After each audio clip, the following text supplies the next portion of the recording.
Hi friends, मेरा नाम है प्रतिभा और आप सबका स्वागत है प्रैट्स किचन में। दोस्तों, सर्दियां शुरू हो गई हैं और मशरूम लवर्स के लिए ये बड़ी अच्छी न्यूज़ होती है क्योंकि अब फ्रेश मशरूम आने शुरू हो गए हैं। तो आज मैं लेके आई हूँ आपके लिए मशरूम का एक स्टार्टर। एज अ स्टार्टर भी यूज़ कर सकते हैं, एज अ स्नैक भी खा सकते हैं, इसको किटी पार्टीज़ में भी खिला सकते हैं फ्रेंड्स को, और बच्चों को भी सर्व कर सकते हैं। तो चलिए इसको बनाना शुरू करते हैं दोस्तों। और वीडियो को देखने के पहले दोस्तों, अगर आप मेरे चैनल पर नए आए हैं तो प्लीज़ मेरे चैनल को सब्सक्राइब कर लें। इसको बनाने के लिए दोस्तों सबसे पहले मैं यहाँ पर पेस्टो सॉस रेडी करूँगी, जिसके लिए मैंने एक मिक्सर जार में 1 कप फ्रेश बेसिल लीव्स ले ली हैं। ताज़े बेसिल के पत्ते लिए हैं मैंने यहाँ पर 1 कप जितने हैं ये। उसके बाद मैं यहाँ पर 6 से 7 कलियाँ लहसुन की डाल रही हूँ इसमें, और उसके बाद मैंने ऐड किया इसमें आधा कप काजू का। पेस्टो सॉस में ये सारी चीज़ें जाती हैं दोस्तों और इसका टेस्ट बड़ा ही कमाल का लगता है। नमक जाएगा इसमें स्वाद के अनुसार। मैंने 1 छोटा चम्मच जितना नमक डाला है। नमक मैंने थोड़ा ज़्यादा डाला है क्योंकि सारा नमक हम सॉस में ही डाल रहे हैं दोस्तों। इसको पीसने के लिए हम ऑलिव ऑयल का यूज़ करते हैं, तो यहाँ पर मैंने आधा कप ऑलिव ऑयल डाल दिया है। इसमें आप चाहें तो ग्रेटेड पार्मेजान चीज़ भी डाल सकते हैं, 1/4 कप जितना। मैं नहीं डाल रही हूँ क्योंकि रेसिपी में हम आगे चल के बहुत सारा चीज़ वैसे ही यूज़ करेंगे। तो इसको मैंने पीस लिया है और पीस के हमारी पेस्टो सॉस जो है यहाँ पर आप देख सकते हैं बिल्कुल अच्छी तैयार हो गई है। तो अब इसको एक साइड में रख रही हूँ मैं दोस्तों, और चलिए हम स्टफिंग बना लेते हैं, जिसके लिए मैंने 100 ग्राम कद्दूकस किया हुआ पनीर लिया है।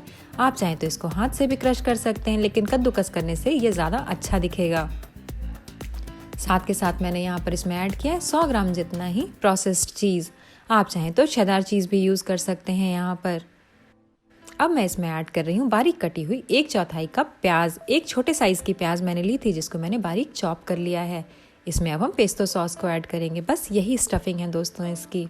तो इसमें मैंने 4 छोटे चम्मच जितना पेस्टो सॉस मिक्स कर दिया है। आप पेस्टो की क्वांटिटी अपने हिसाब से कम या ज़्यादा कर सकते हैं। आपको चाहिए तो आप थोड़ा ज़्यादा डाल सकते हैं, चाहे तो थोड़ा कम भी रख सकते हैं। इसको इस तरीके से मैंने मिक्स कर लिया है। बस ये अच्छे से रेडी हो गया है। चलिए अब हम मशरूम रेडी कर लेते हैं, जिसके लिए मैंने यहाँ पर मशरूम लिया है और उसकी डंडी को इस तरीके से तोड़ दिया है ताकि हम एक कैविटी बना सके मशरूम के अंदर। ये देखिए दोस्तों, सारे मशरूम मैंने ऐसे करके रेडी कर लिए हैं। 100 ग्राम मशरूम मैंने लिया था दोस्तों। आप कोशिश करें कि सेम साइज़ के मशरूम लें ताकि सबका बाइट साइज सेम हो। उसके बाद दोस्तों एक मशरूम को लेके मैंने 1 छोटा चम्मच स्टफिंग उसमें अच्छे से दबा दबा के फिल कर दिया है। इस तरीके से दोस्तों इसमें स्टफिंग आप बहुत अच्छे से करें, क्योंकि सारा टेस्ट जो मशरूम के अंदर आना है वो इस स्टफिंग से ही आना है। तो इसको अच्छे से फिल कर लें दोस्तों। इस तरीके से करके दोस्तों सारी स्टफिंग फिल करके मैंने मशरूम्स को रेडी कर लिया है। अब चलिए हम इसको बेक कर लेते हैं। मैं इसको 10 मिनट के लिए 180 डिग्री पे बेक करूंगी, तब तक जब तक इसका कलर गोल्डन ना हो जाए। आप चाहें तो इसको कढ़ाई में भी बेक कर सकते हैं दोस्तों। कढ़ाई में बेक करने के लिए तले में थोड़ा सा नमक डाल के एक छोटा सा स्टैंड लगा के एक प्लेट के अंदर इसको रख लें, और उसके बाद कढ़ाई में ढक्कन लगा करके इसको लगभग 20 मिनट के लिए मीडियम फ्लेम पे बेक कर लें, या फिर तब तक बेक करें इसको जब तक इसमें अच्छा ऐसा कलर ना आ जाए सुनहरा। एकदम रेडी हो गया है मशरूम दोस्तों।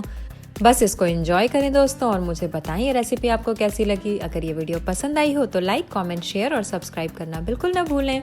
फिर मिलेंगे एक नई रेसिपी के साथ प्रैट्स किचन में।